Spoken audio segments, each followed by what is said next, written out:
Bam. Hello, it's Jerome Preisler, and you're watching the Break It Down show. We're waiting on Dwayne Epstein to join us. I think it's a fun premise for a show. Not every show has to be super serious. We've been covering a lot of Ukraine and Russia around here, Jerome. So it's nice to just to have a couple of guys who are talking about just stuff that's for fun. He wrote a book about here. I got it right here. He wrote a book called Killing Generals, and it's about Yeah, the movie Dirty Dozen. He also wrote a book about Lee Marvin, and I know I've got one of your books up here too. It might be in the other case, but Civil War Commando, which is that's a fantastic book. Do I have one of your books right here in front of me? No, I don't. oh, But you should. Now you'll be penalized for this. I know. Well, I've got them on my phone, and that's actually where I listen to them. But also, First to Jump, which is great. I'm looking to see if I can reach over there and grab it. Nope, I can't. It's in the other case. First to Jump is also incredible, which is actually Which about yeah. Go ahead. connects to this book in a very real way. By the way, Peter, I wanted to just tell you that I did something very special for this show. Now, I've been on many times, right? Yeah. We've discussed other books that you just mentioned a few, and we've discussed baseball, right? But I've never done what I did for this show. What? I prepared. What?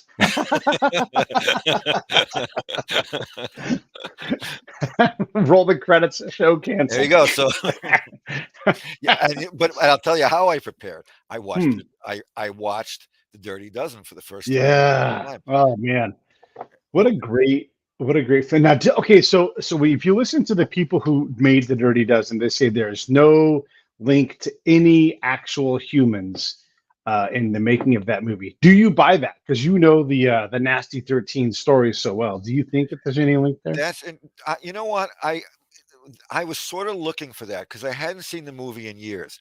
In fact, I haven't seen it since before I wrote First to Jump, which was like in what 2012 or 13. So I Right. was curious about that, and I don't really see any direct like connections. I don't see anybody in the movie, any characters that is even really a composite of people of anyone in First to Jump, or which covers I should for people watching. Which in part discusses a group called the Filthy 13, on which inspired, we'll say, the Dirty Dozen. But one thing that was taken historically from the Filthy 13 was that this group, the Filthy 13, again that I write about in First to Jump, got their name because while they were training, their leader, a guy named Jake McNeese, Sergeant Jake McNeese, decided they were training to jump at a chateau in England, I believe, um, before D-Day, and on the adjacent property there was another. There was some aristocrat had another chateau, and he had game animals there. So they would go there rather than eat the rations that they were given by the army. They would sneak onto the property next to them and poach like deer and hogs and I don't know what quail. I don't know what whatever birds were flying around there, and so they only were given a certain amount of water. So rather than use the water like shave and bathe, they used that water for cooking their sumptuous poached meals. So that's why they didn't they would got dubbed the Filthy 13, and the guy who wrote the book on which the movie The Dirty Dozen was based. There was a novel called The Dirty Dozen, and this guy's name was, I think, Nathanson. I forget his first name, but Nathanson was a correspondent for Stars and Stripes during World War II. So he was aware of the Filthy 13. And then when he got back, used that again as inspiration for the Dirty Dozen. One other thing that I think is definitely, you know, carries over into the movie is that okay, in the movie they were all obviously hardcore criminals. I mean, these were guys who were going to either get hanged or spend 20 years behind bars. In the case of the Filthy 13, certain members of that group were also invited, we'll say, to join a special unit, and in exchange for getting their records wiped clean, their um, they're pretty messy records wiped clean. So I think there are those parallels, but I didn't see a particular character who's based on a real person. Yeah, fair enough. The you talk about Jake McNeese, and I'm trying to think of like a modern day version of that. We have these SEALs characters that are real life people that are just hard as hell. So they're probably the ones that tell their story. We get to know about them. But McNeese, and the cover for the episode we talked about First to Jump is orange smoke from a grenade, and just his resolve. Yeah. I know we have people that have resolve like that because it's a human value, to have resolve. But in that case, in that fight, in that war, in that moment, that resolve, that is uncommon, don't you think? Absolutely. And you know what I think? Maybe this sounds almost trite, but when you look at the lives people led back then, I mean, they were pretty before, obviously before entering the service, they were a lot of these guys led really hard scrabble lives. Jake had a went from job to job and ultimately got in trouble with the law, which was why he signed up for military service. He was trying to get away from being locked up.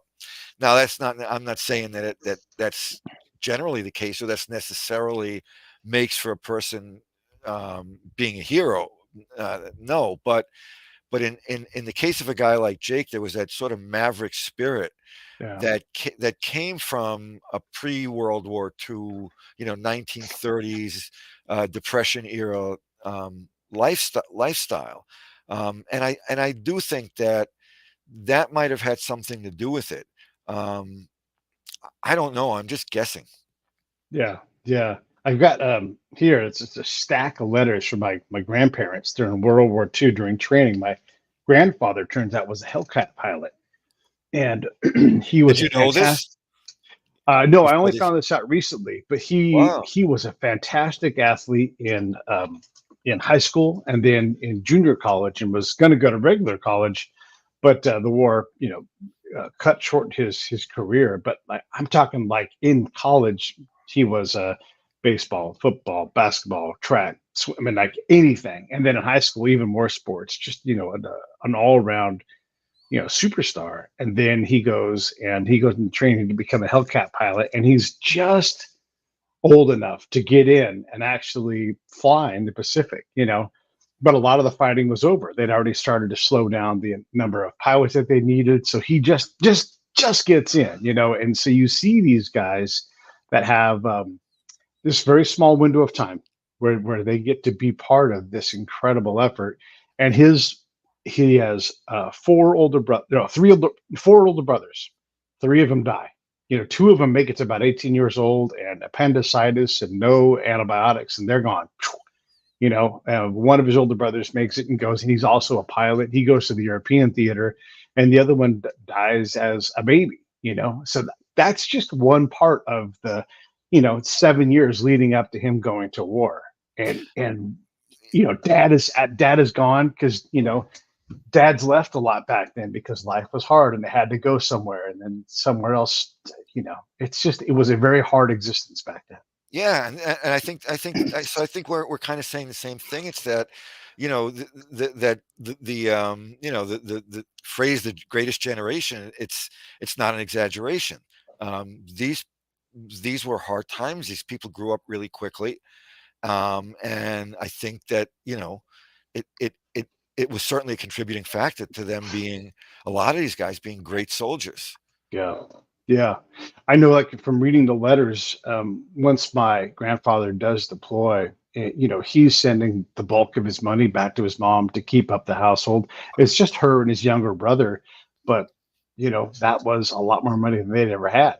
Yeah. when he was kids. And the same thing. My father-in-law was a Midwestern boy, and also missed the bulk. Actually, missed the fighting. He ended up being part of the occupation forces in Japan.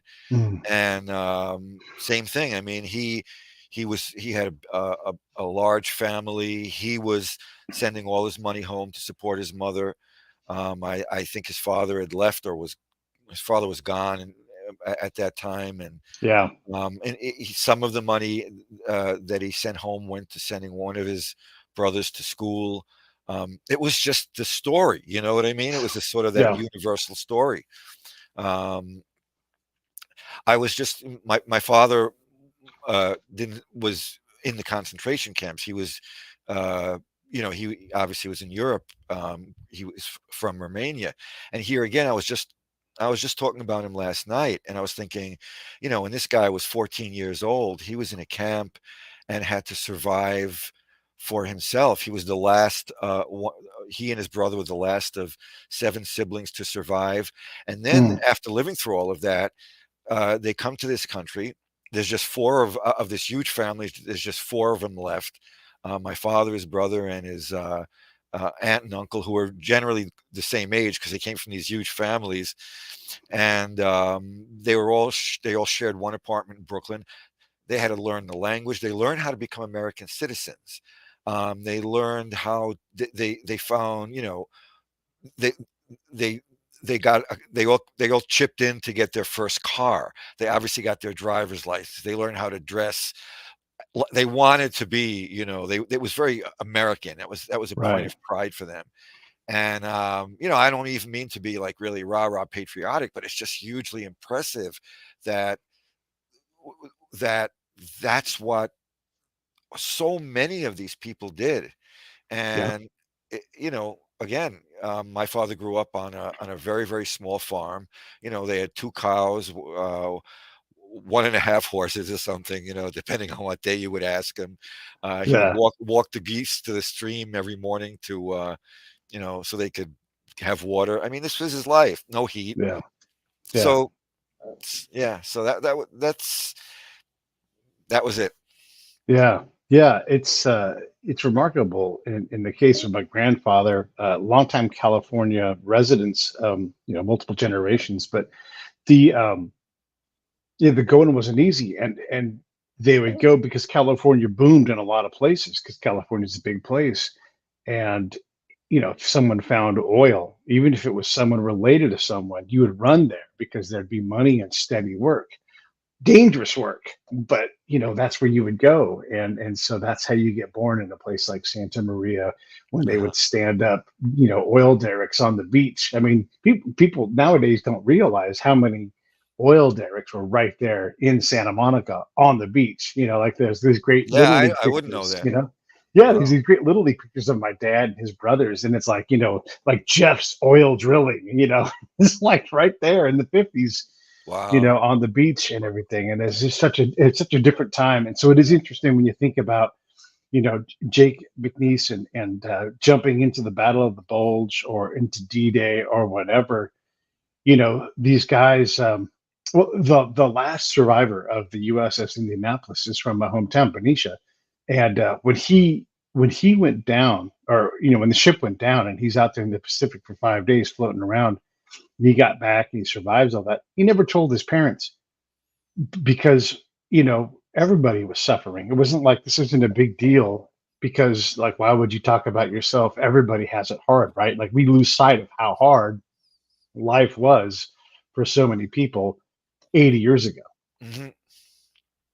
I probably shouldn't say this because I'm a writer, but what you just said really made me think that, you had all those people, and, just think of, like, you know, the people who landed in Normandy, Yeah, and they all had stories to tell, but they came home, and that was another really real commonality. They didn't talk about things, right? right. Like you couldn't pry stories out of some of these people, and yet nowadays everybody can't wait to tell the story. Yeah, yeah, Everybody's yeah, like, I yeah. gotta get the book out, and I'm not saying it's bad, but it's just very interesting. Yeah, It it is was, interesting. yeah, there was more of for whatever reason there was that there, yeah, it oversimplifies it to call it stoicism. I just think that people kind of had an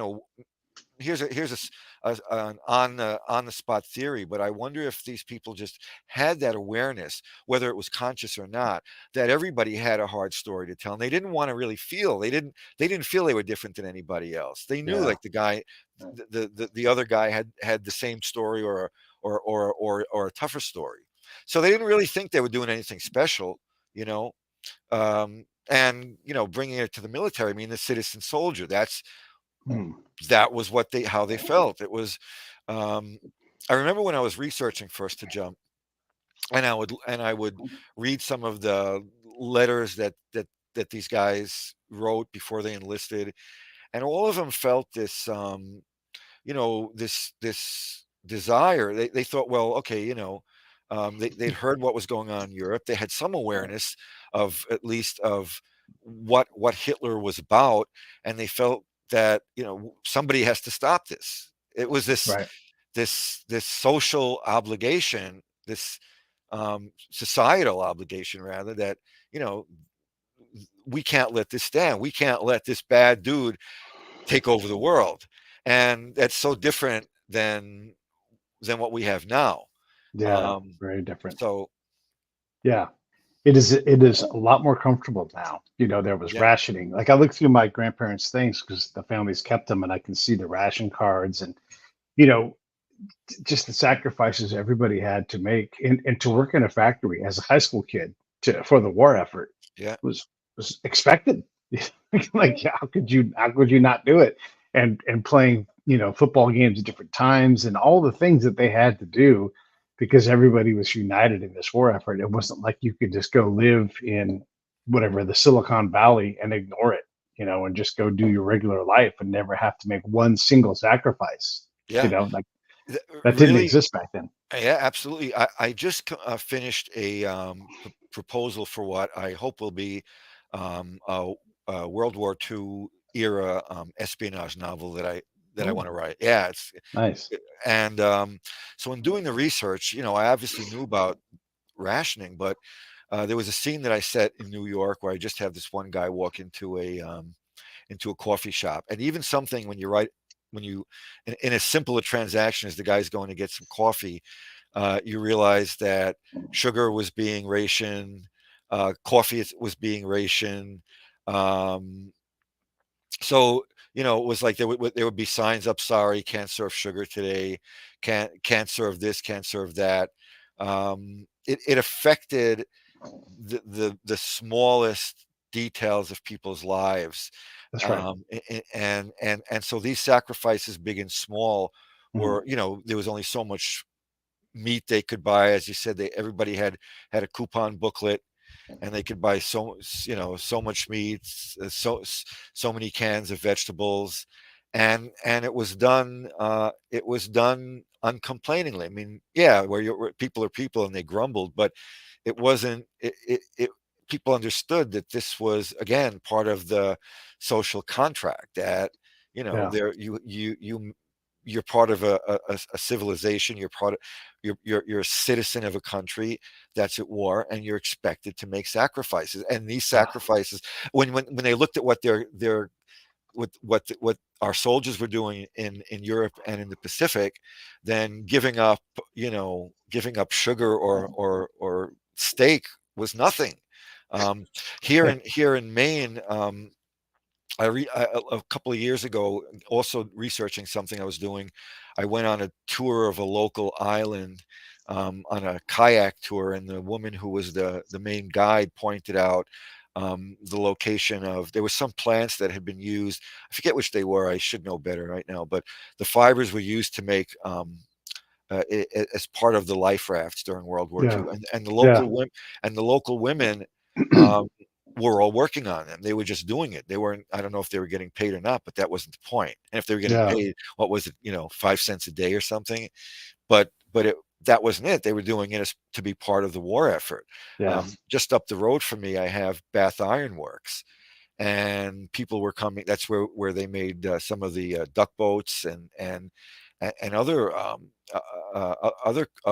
attack landing an attack craft, Yeah. and still make destroyers to this day. But back then, people were coming from all over Maine, men and women, to work at the factory, and there was no interstate. They would come here. They'd live in, the husbands and wives would come here, and live in my house. Was a boarding house for the workers in the 1940s. Part of my house anyway, because if they came from like up north in Aroostook County or wherever, or out west, they couldn't go home at the end of the day. They weren't seeing their wives and kids. They were here. If they were working during the winter of 44, they were here for the winter. And so they had and there were no cell phones. I don't know how often they were. I don't even know if they had phones at home.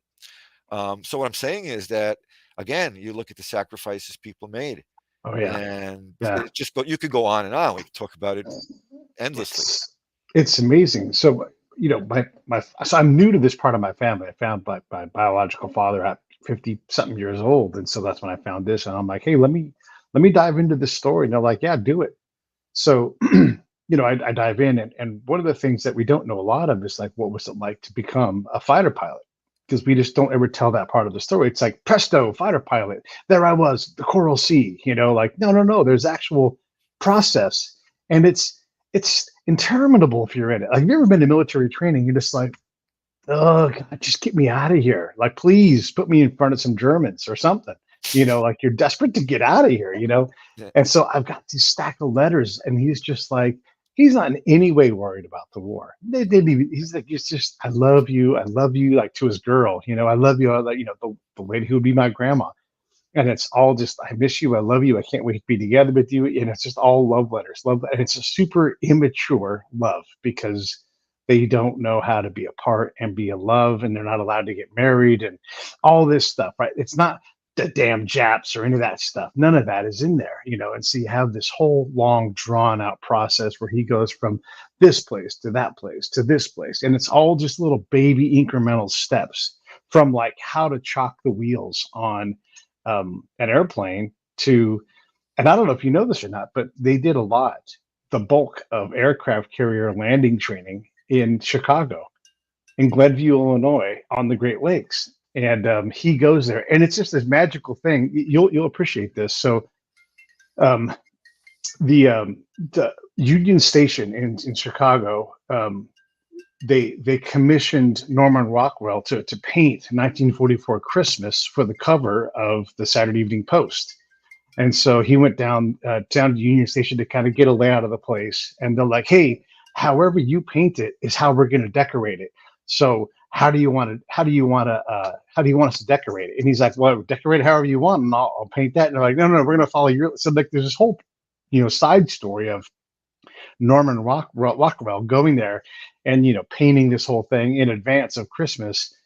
And so my grandfather had, because this training is like, it's like not even a week long, right? Like, you prove you can land on the aircraft carrier, like, go back to, and so he's there Christmas Eve, Christmas Day. So that issue of the Saturday Evening Post, is there. He for sure is going to be on a train for however many hours to go back to San Diego. He for sure grabs that thing. And it's like, he is basically in a living picture. He's got his travel white uniform. I mean, he absolutely is there, right? And so you're looking at something, and he's like, you can picture, and it's so easy, like, you're not, you can see, like, he looks at this and he's like, yeah, I'll buy this magazine with a couple of bucks, a couple of pennies that I've got here.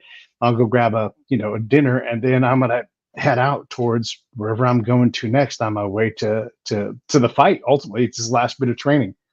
And it's these interesting moments in time where you can really, if you've ever been to Union Station, it looks like there's still sailors going through there every day, because that's a main point from the training at the Great Lakes Station. So it's remarkable that the history is that close, that fresh.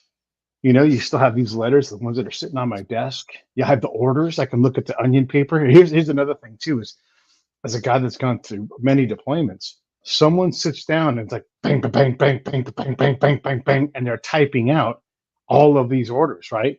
but they don't have the benefit of like a copier.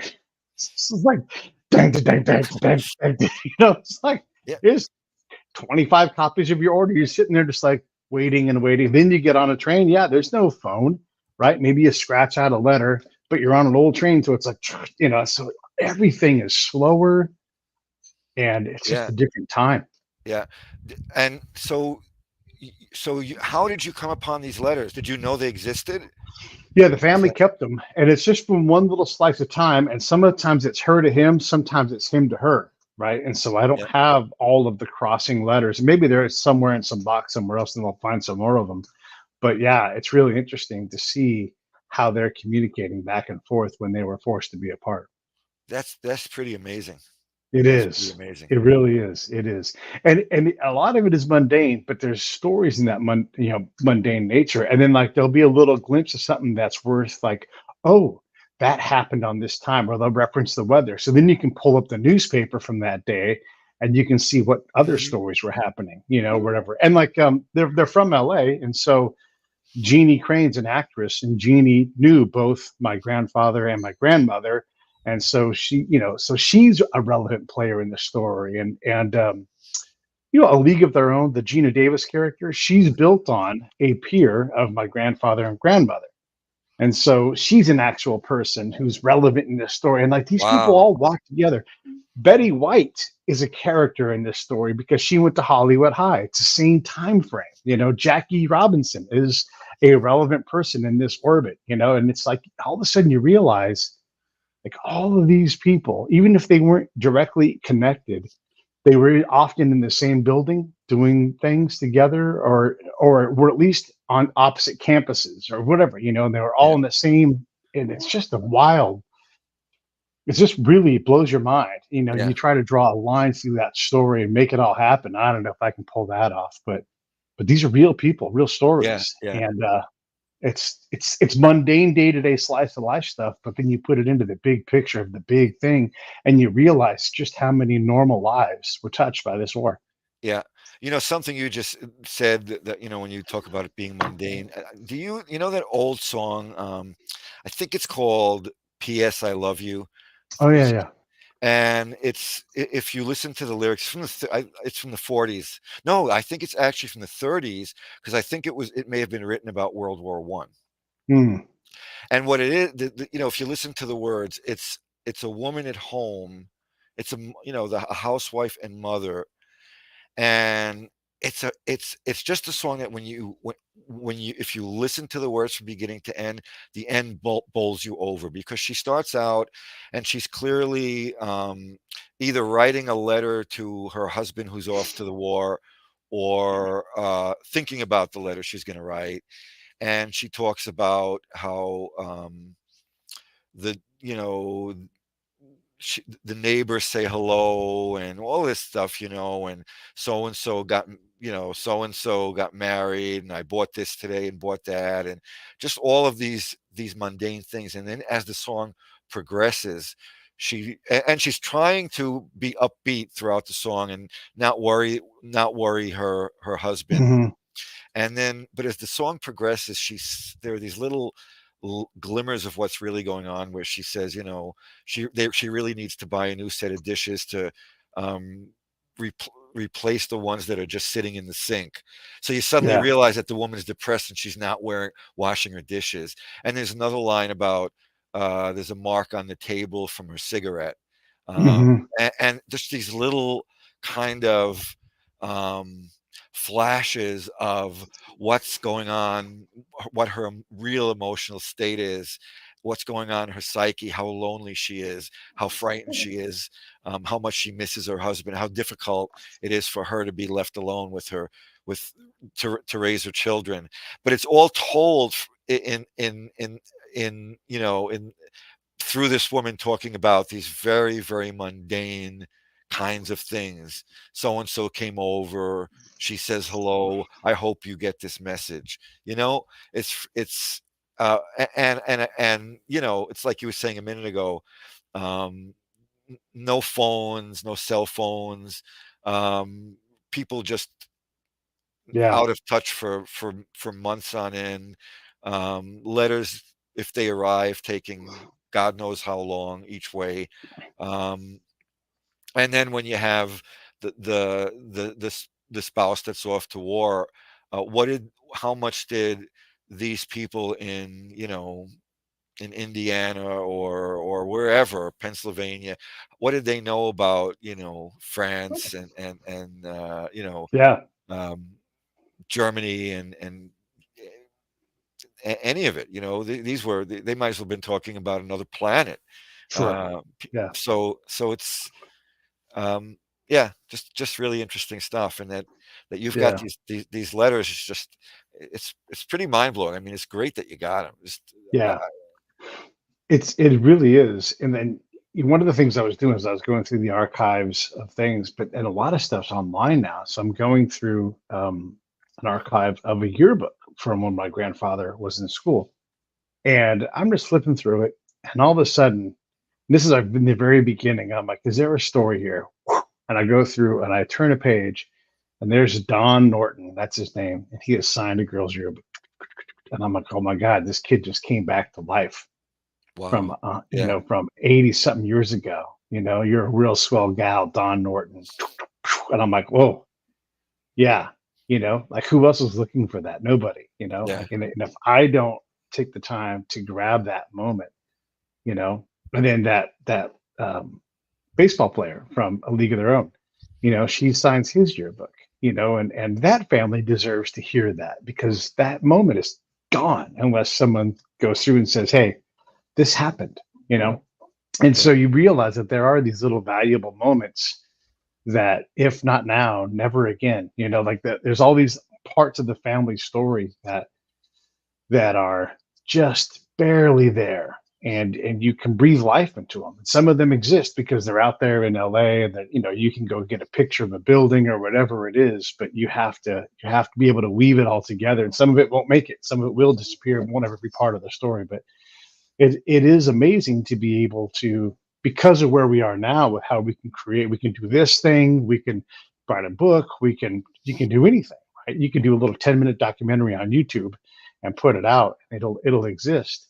So it's an amazing time for these kinds of stories, and it doesn't take a whole lot, but Yeah. here they are. We Yeah. can do it. Yeah. Yeah. I wanted to ask you. So, you do a lot of writing, and obviously you do fiction. You talk about your spy novel, but also your other books, and that Civil War Commando book, man, it's just so great.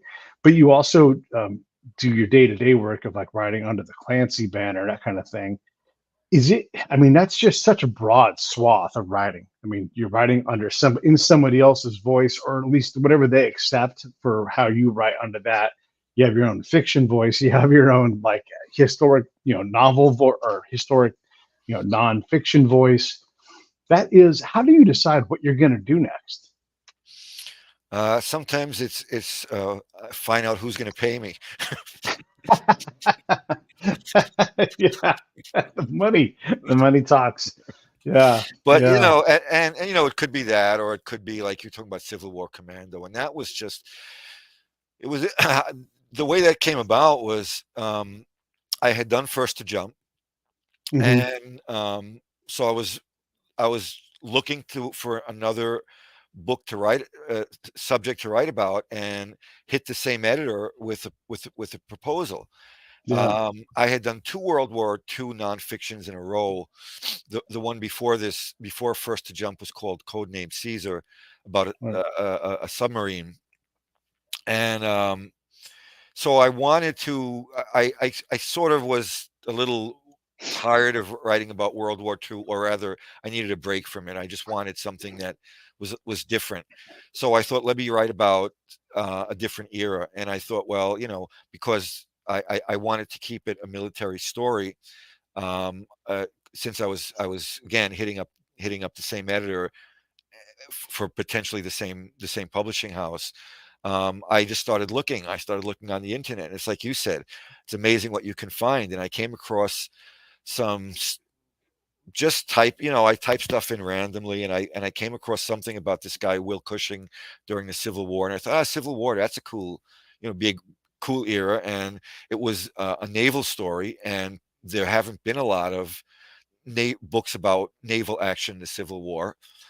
So I thought, okay, and I started reading about this guy who was this another crazy maverick who accomplished the impossible, and who could have ended up in, either a hero or in prison, depending on which direction his life took. And what amazed me was, so once I actually got his story, I thought somebody's got it. There has to have been a major book written about him, and there had been a few over the years, but it was like a long time ago. There was nothing in a narrative style, which is to say, nothing that really written in a kind of compelling, Yeah. actionful way. So I that's how I found that story. So in that case, it was looking for a story and finding a great one, and just Yeah. stumbling onto it. But sometimes it is, with the Clancy series I'm writing now, Net Force, it really was that, that the series had existed, back from the mid '90s or late '90s through early 2000s, and then was canceled, uh, because of a lot of behind the scenes stuff. It was always sold really well, and having done another Clancy franchise series back then, I thought that NetForce really was a prime, uh, property to be revived. I mean, its time had come, because back in the '90s, when you wrote about internet action, you could use there was a lot of virtual reality stuff, or projections of what virtual reality might be like in a few years in the future. So, in the original NetForce, they kind of thought that we'd all be sitting with our VR goggles, and you and I would be like, right now we'd be the video screen would show us and flying through space together, and one of us would be Batman and the other guy would be Superman or whatever. But that's what they thought virtual reality would turn into, and the internet would lead to, when they wrote the first series. But now, obviously, we're talking about, a lot of different things. I mean, Mm. everything is tied together: robotics, artificial intelligence, blah blah blah. So, I actually approached them and said, "Look, you've got NetForce sitting here, um, and nothing's happening. Um, I'd love to do a relaunch." And so I was asked to do a proposal, which I did, and that's how that story sold. So it kind of, things work in different ways. And I was just telling someone, go ahead. No, go ahead. No, go ahead. You were telling someone? I was just telling someone today that, back in the late, I don't know, around 2000, whatever it was, there used to be a show on NBC called Homicide: Life on the Streets. It was about the Hmm. um, Baltimore, homicide squad, and it was a great, great series. I'm not a huge TV watcher, and I was approached then by an editor, to write novels based upon the series. And at first, I Mm. was like, I don't know, and then I ended up watching a few episodes of it, and I realized that during that time period, it was probably the almost certainly the best TV show on the air. I mean, it was great. To this day, it holds up. Mm. Um, Top to bottom, from the producers to the writers to the actors. It was just an amazing, amazing group. So I ended up really investing myself in that series and just loved it. Initially, it was kind of like, well, I got to pay the bills. Yeah, I think I'll do it, but it ended up being, um, I think we did 3 books. I did 3 books, and they're 3 of my favorite novels that I've written. So everything just comes in a Yeah. different way. Yeah.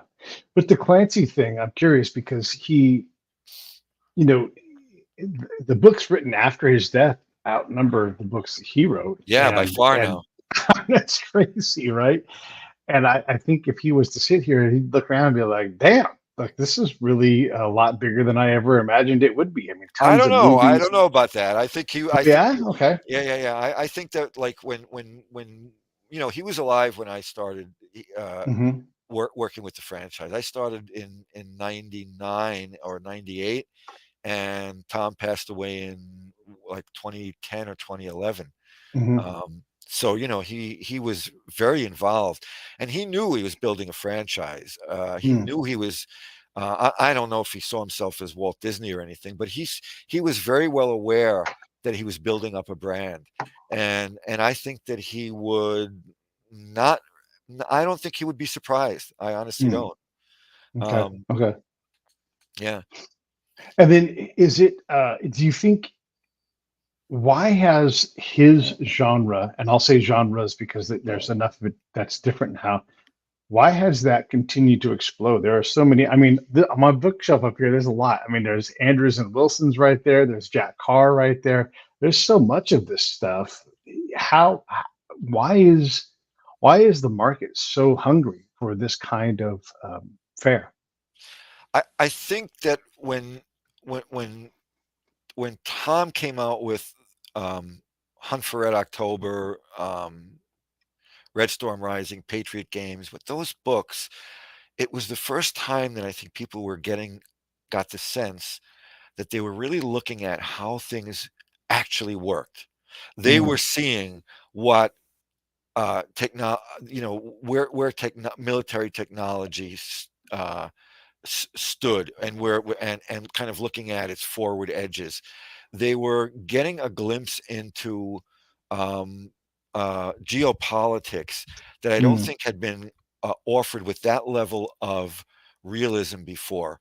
And I think that was coupled with just this great character. I mean, Jack Ryan was just he was a researcher, right? hmm And he was a family man. um he wasn't an action guy, really, and I think that so there was that sense of Ryan being the everyman. And I think that all of those elements still exist Yeah. in Clancy and Clancy related fiction. Hey, look who's here. Hey, we got Dwayne in the house. Hey, Dwayne, can you hear us? Okay. He's trying to hear us. He's All right, we'll keep we we'll keep see talking. him. Yes, we see him. We'll work on hearing him in a second. But I do think that Yeah, that's a lot of it. yeah. And he essentially created a genre. There had been, obviously, military fiction, war books, Right. but there'd been nothing. He upped it several notches. He was kind of like, Hmm. just the same way the John Wick movies upped the action genre. Sure, sure. He took it to another level. Yeah. Hey, Dwayne, can you hear us now? No, not quite yet. You cannot. You cannot. Okay. Yeah, one of the things Jack Carr said to me was, first off, you have a Navy SEAL, and he's got access to all of their trainers. He's like, here's the fight scene that I'm describing. And so the trainer will be like, here's how this works. Yeah. And he films it with another guy and they act it out. And so then Jack will slow it down and he'll write it, like move by move, like on how it actually works.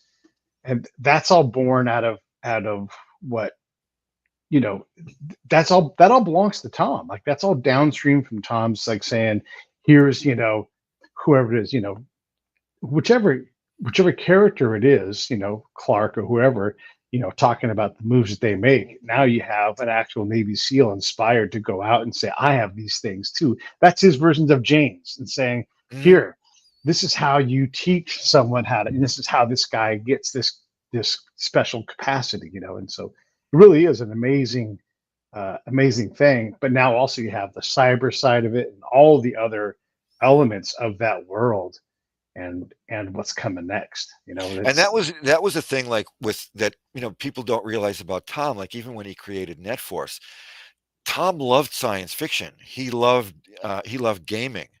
Um, so again, it was like I spoke to somebody just recently who was kind of involved in brainstorming NetForce, and Tom was really into the futuristic elements of it.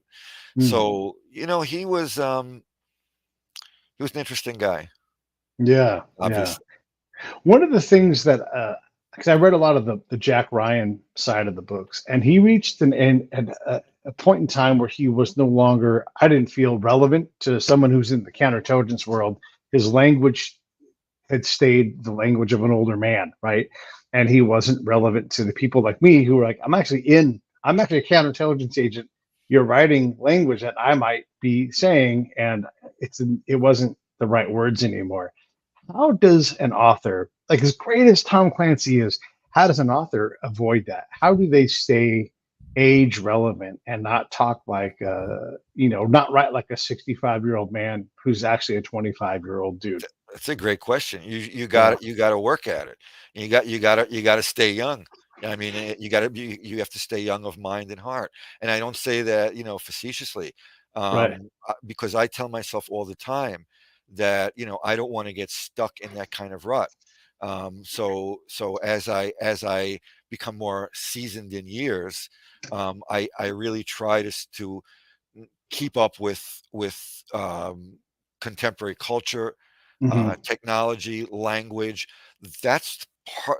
It's like it's part of the job requirement. Yeah. Um, but it's kind of like another writer that I loved was Louis L'Amour. And Oh if yeah. you look at, I mean, the guy was around for, he's writing for like, I don't know, 150 years. But Yeah.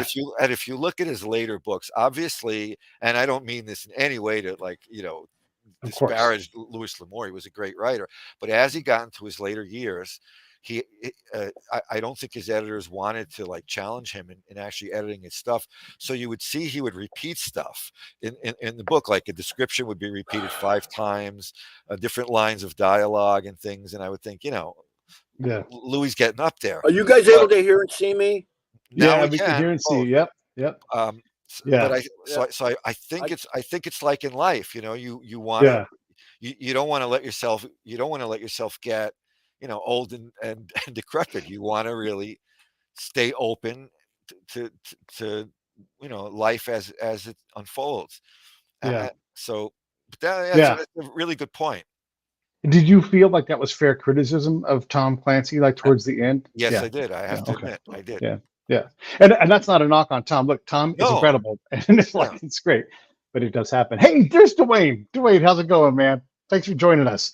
oh, good. Yeah, I am so sorry. I marked my calendar wrong. I got the date wrong. Oy vey. What a It Oh putz. boy, doesn't Sorry matter. about We're that, having a gentlemen. great time. we're here. We've been talking a long time, and we had no problem chatting about war and everything else. But I want to get out of the way so you two can talk about Dirty Dozen and Jack McNeese and his crazy crew, the Nasty 13. So let me just get out of your guys' way, and you guys chat it up here for about 10 minutes, and then we'll call it a show. Dwayne, I want Okay, to. well, I told. Oh, go um, ahead. yeah, I think his name is Jake McNeese, that gentleman Mhm. who was Jake, I with the always say his filthy. name wrong. My bad. My bad. That's okay. That's okay. As long as you didn't say McNephew. But anyway, yeah, he liked to make people think he was part. Well, he was part of the Filthy 13, and that they were the basis for the Dirty Dozen. But in reality, he wasn't. He was part of the Filthy 13, which was a unit in the 101st Airborne during World War II. But the Dirty Dozen wasn't based on any real event or person at all. I got that from an interview Mick Nathanson, the author of the book, did. That he was adamant about that.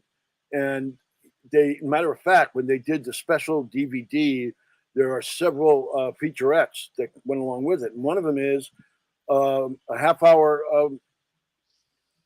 featurette about Jake McNeese and the Filthy 13. And in the very beginning, Nathanson was still alive then. First thing they show is Mick Nathanson saying, Jake McNeese and the other members of the Filthy 13 were not the basis for the Dirty Dozen. So everything you're about to see and hear has nothing to do with the Dirty Dozen. And then they proceed to tell the interesting story of Jake McNeese, which is rather a strange way to do it, but that's how it was done. The We were actual, I'm sorry. we were talking about that before, and the only thing that I was mentioning was that obviously the name, the Filthy 13, Dirty Dozen, and the Filthy 13, although the story was different, the reason that they were called the Dirty Dozen was called the Dirty Dozen in the movie, was as a kind of protest and against having to shave with cold water or bathe in cold water, and the Filthy 13, um, Jake and his sidekick, this Private Jack Agnew, decided that the chateau next door to the one they were training at, or adjacent to it, I should say, had a lot of game wandering around, and they wanted to poach the game rather than eat their standard field rations. So they only had a certain amount of water, and therefore, rather than use it to bathe in, they used it to cook with. So I'm wondering if so there was that parallel. Other than that, I didn't see any.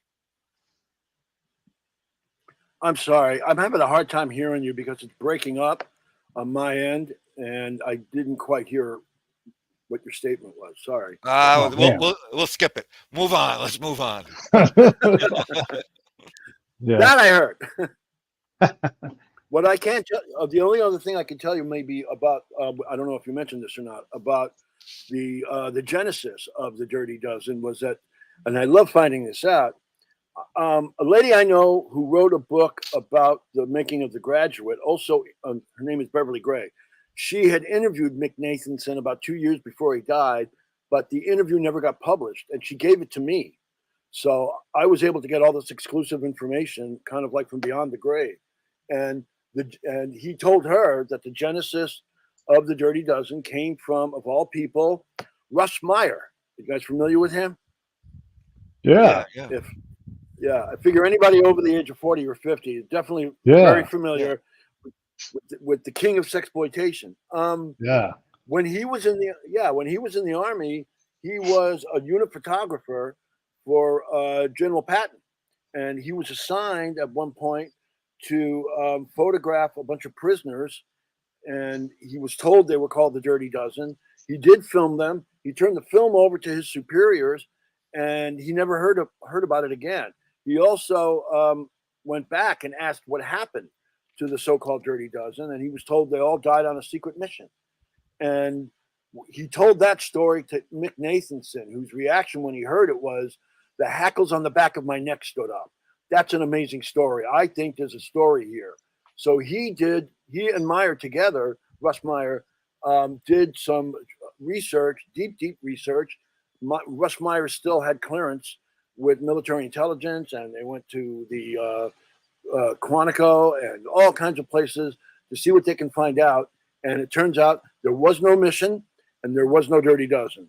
However, in doing the research that he did to find out about it, he got the transcripts from criminal trials that were held in the Army and other such things. So what he did was he used all that as background to write the book. And that's how it happened. Some of it was based on fact, but the actual group, the Dirty Dozen, never existed.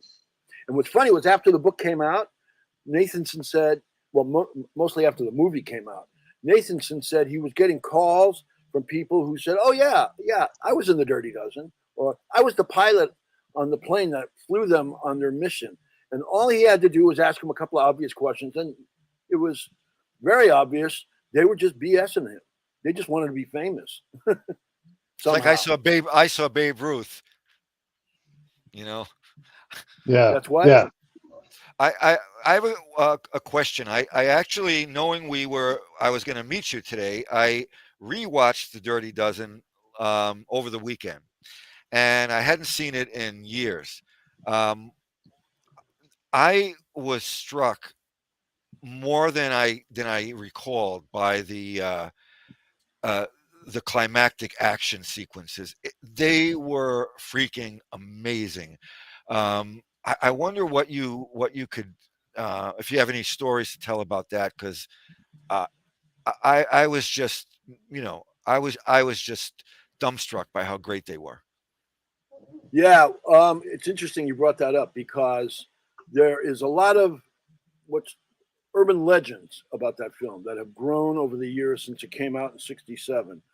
One of the more famous ones has to do with the fact that Robert Aldridge, the director, didn't get an Oscar nomination because he wouldn't change the end of the film. That he was told that if he changed the end of the film, made it less violent, that it would he would get a nomination, and he refused to do it. Once again, not true. I was able to interview the producer of the film, a gentleman named Ken Hyman, who told me he's been hearing that for years, and he knows that's not true. But the rumor goes on. And the fact that the movie's ending was so violent that there were The belief being that innocent people were killed when they blew up the basement where they were, the chateau, with hand grenades and gasoline poured on them. I'm not quite sure how innocent a woman who hangs out with Nazis might be, but that's another point entirely. But the fact is, everybody was incinerated, all of the enemy. Now, there was a reason why Aldrich did that. First of all, the Vietnam War was raging, and he wanted to make not only an analogy to the Holocaust in World War II, but also to napalm. That was that is really interesting. Really interesting. Yeah, as it was in Vietnam. Now, the fact of the matter is, another rumor surrounding the film is that that's why John Wayne didn't do the movie. He was offered the part, and he turned it down when he read about that. When he read that ending, that's not the full reason. That's one of the reasons he didn't do the film when he was offered it. But the part I love is that he sent a letter to the producer, Ken Hyman, saying, "Whoever wrote this piece of crap is probably some sandal-wearing, long-haired hippie freak carrying a sign against the war. He should be fighting himself." Now, what's interesting about that is the script was written by a 66-year-old studio veteran. I just went blank on his name. Gosh darn it. He won the Oscar for the screenplay for Grapes of Wrath. Darn it. The poster. Oh, not Lucas Heller. Nunnally Johnson. Nunnally Johnson wrote it. But Lucas Heller, who was hired by Robert Aldrich to do a rewrite, did a rewrite and really bugged the hell out of Nunnally Johnson. But in any event, that's the truth about the movie. And aspects of another urban legend was that Lee Marvin hated the movie. He thought it was just bubblegum popcorn crap. That's not true either. He didn't necessarily think the premise was believable, but he absolutely loved the film. He thought it was very well done. And I still see that on social media, that he hated the movie. Right up there with the fact that, Captain Kangaroo saved his life during World War II. Also not true. That kind of stuff. And what a cast. I mean, holy Oh my gosh. smokes. Yeah. What a thing. Yeah. Yeah. Wow. Yeah. Yeah. Hey, fellas, Say that I have to call it a show because I have an appointment that I have to make. And so I have to. It's all right. You can go. cut We'll this just short. sit here and Yeah. talk. No, really, seriously, No. I'll turn the show off, but you guys keep chatting. And I mean that, like, keep on going and hang out. But I'm going to shut the show down and you guys keep on going. And then thank you so much, everybody, for watching the show. Let me run the credits and then I'll let these guys. Just real yes. quick, the book is called Please. Killing Generals: The Making of the Dirty Dozen. It's available on Amazon, BarnesandNoble.com, and wherever good books are sold. All right, there you go. And I can't wait to read it. Yes, it's so good, you guys. You guys got to get it. All right, I'm going to put this thing up here. Hey, thanks for watching the show. I really appreciate it. Right here, you can subscribe. Please do that. It makes the show grow. Hit that notification bell so you know which incredible guest is coming up next. Down below is the PayPal link. You can put a small subscription in. That is an enormous help. All that money goes right back into the show. And then right up over here are the next episodes you should listen to. Curated